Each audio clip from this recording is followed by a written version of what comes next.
What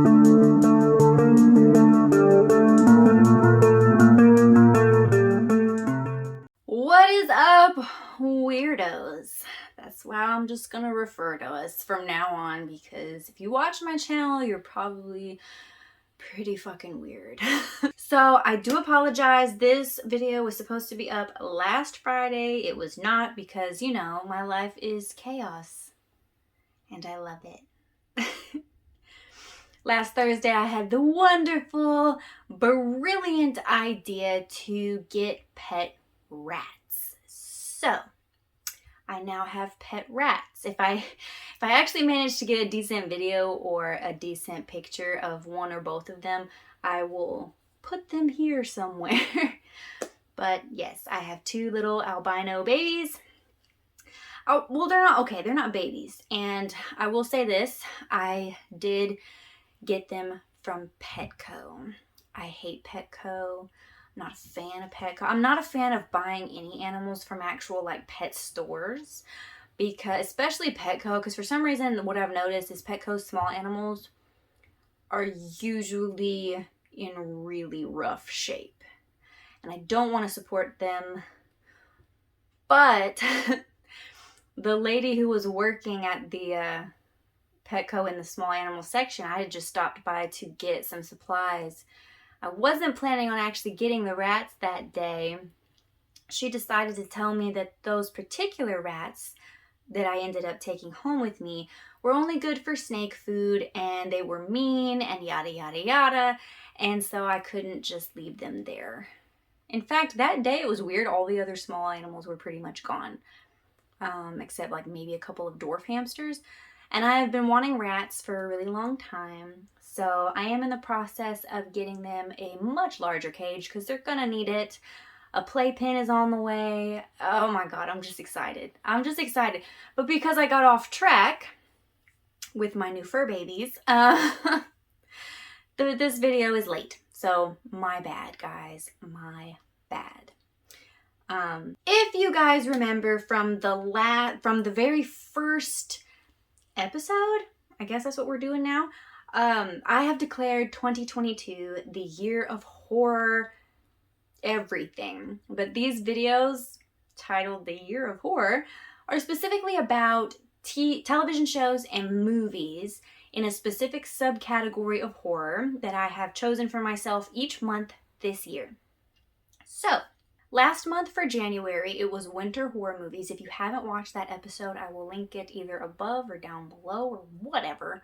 You guys know how to get to my channel. Go check it out. It's kind of okay, I guess.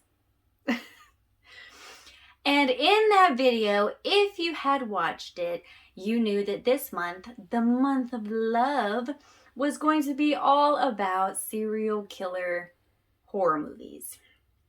Just so happens to be one of my favorite subgenres of horror movies. So, yes.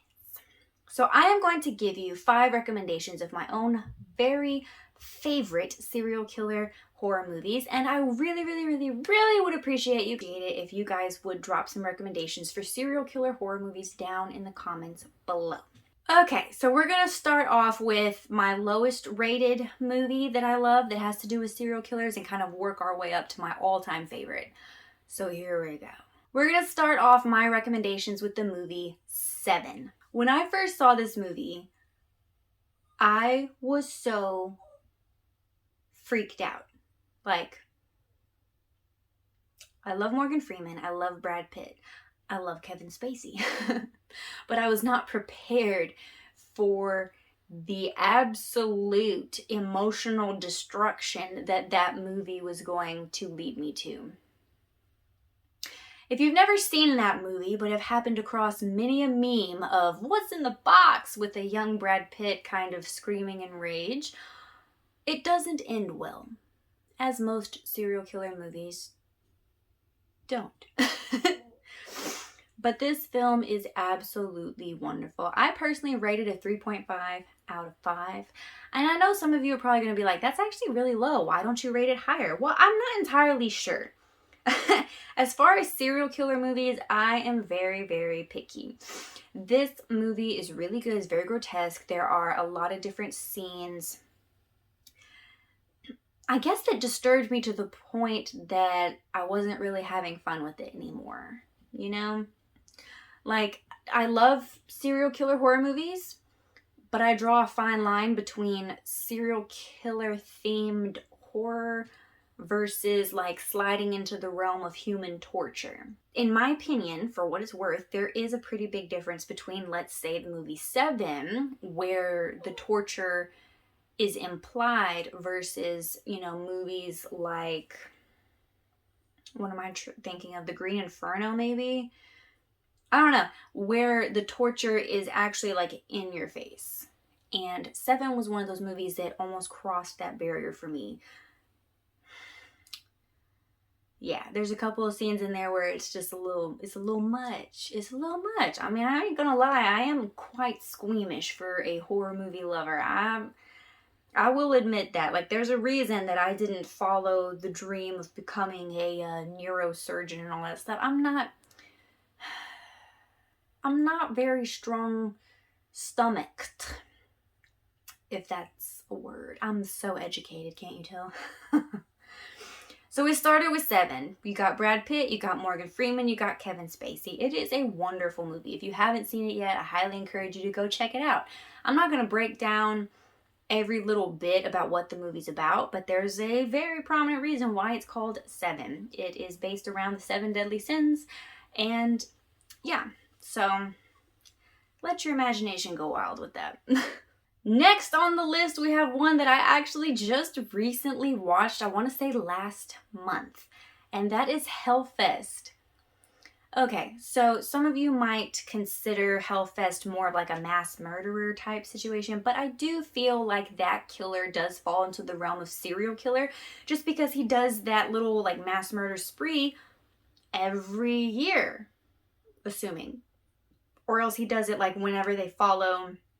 I don't know. It's basically circling around, the story itself is circling around this circus type freak show attraction called Hellfest. It's like a haunted house type. It's like a haunted house attraction meets a circus. And there's like cool rides and stuff like that. It's supposed to be very spooky, very scary and whatnot. But there is a killer among the masked crowd of ongoers. I don't know what I'm trying to say. I don't feel like I'm even speaking English anymore at this point. Anyway. And he is, yeah, slashing and dashing all through the crowd. Pretty much. And I've thoroughly enjoyed it. It's a very predictable serial killer movie. It's more of, in my opinion, it's almost more of a slasher movie. I'm not gonna lie. There's not as much psychological thriller to it as there is in like other serial killer horror movies. So there's not as much psychological awesomeness, but there's so much slasher goodness. Like I needed that in my life. And I really enjoyed it. So I did want to give that one a mention. I honestly rated that one a 4 out of 5. And no, okay, the acting itself does not outshine the level of acting in Seven. It doesn't. But honestly, I just loved the gore. I loved the storyline. I had more fun with it. So, I mean, I will openly admit that a lot of my ratings are not so much to do with cinematography critique and like all the classy, uppity, gatekeeping bullshit that people like to talk about. It's not so much in the realm of theatrics. It's more in the realm of, did I fucking enjoy it? So, yeah, a lot of my ratings are more opinion-based. They're not necessarily, you know, level of acting skills, level of cinematography skills, you know? So, be forewarned. That's my little disclaimer. Next up on the hierarchy, though, is Disturbia. I don't know why people don't talk about this movie more. Like, I watch other horror YouTubers. I watch other, you know, I have so many people who watch horror movies and love them, and I do not hear jack shit about Disturbia. And Disturbia was one of the best fucking thriller / horror movies of my growing up experience. We have a young Shia LaBeouf in his prime. Love, love, love. There is an amazing amount of humor in that movie, but there's also an amazing amount of creep factor. And thrills and chills, man. Like, definitely serial killer vibes. It's like based on Rear Window, which I don't even, is it Rear Window? Some old ass movie about, you know, the stereotypical spying on your neighbors leads to bad things. But honestly, such an enjoyable movie. I gave that movie a 4.5 out of 5. There's very little wrong with it. I absolutely loved the experience, the storytelling, the acting, the humor. It was just fun. Talk about such a fun movie. But then, like, at the right times, there was so much creep factor. There was so much scare. There was a very classy amount of gore. I loved it. I absolutely loved it. Next on the list is the classic go-to Psycho. I know it is a classic, and sometimes people are just not that into the old school black and white Alfred Hitchcock type movies, but how can you not? Like, how can you honestly call yourself a horror movie fan and not at least have a passing nod of respect at Hitchcock films? Like, come on. Psycho was brilliant. Psycho was wonderful. For its time, for its level of acting and everything like that, it was such a wild ride. I loved that movie. The theme music was so grating and nerve-wracking. Psycho was definitely a lot more psychologically horrifying. There wasn't a whole lot of action. There wasn't a whole lot of gore, which, I mean, some of that just comes with the era that it was created in. But there was so much just underlying tension. There was so much about the dialogue between our leading lady who gets and then our Norman Bates. In their dialogue alone, oh my God, there was just so much tension, so much unease, just like, oh. And there are some wonderful lines in that movie. Absolutely love it. That experience, wonderful. Gave it a 4.5 out of 5 all the way. Now, some of you might be wondering, why the fuck have you not mentioned any of the Hannibal movies? Well, that's because I did not want to necessarily have over half of my list be nothing but the Hannibal movies. Silence of the Lambs is actually like brilliant. So to finish off my little 5 movie recommendation list, we're actually going to go with Red Dragon. I know what some of you must be thinking. What? You like Red Dragon more than Silence of the Lambs? Yes, I fucking do, and I'll tell you why. Silence of the Lambs is wonderful. Sir Anthony Hopkins can literally do no wrong, in my opinion. With that being said, Silence of the Lambs was absolutely wonderful. It broke through a lot of barriers that used to hold horror movies back. It definitely showcased psychological horror to a T. Like, just absolutely beautiful. The reason I loved Red Dragon more was because not only do you have the brilliance of Sir Anthony Hopkins as Hannibal, you also have Edward Norton absolutely shining in the role of Will Graham, and you have, how the fuck do you say his name? Ralph Fiennes? Shit. I used to know how to say his name. I'll put it up here. You know who I'm talking about, aka Voldemort. Love you. Or Heathcliff, if you're like me and absolutely adore that version of Wuthering Heights. Ralph Fiennes, Rafe Fiennes, whatever the fuck your name is, I absolutely fucking love you. He plays our main serial killer in that film.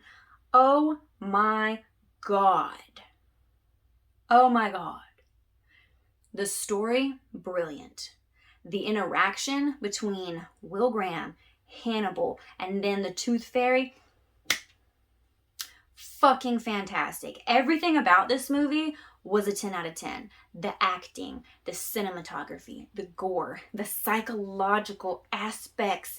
And I think that's the reason that this movie literally just hit me to my core, was because there is so much psychological gooiness enmeshed in the psyches, I know I'm using a lot of random fucking words, of both Hannibal and the Tooth Fairy,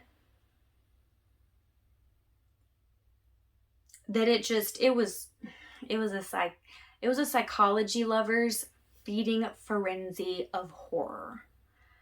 And I was there for it. I was there for it the whole fucking time.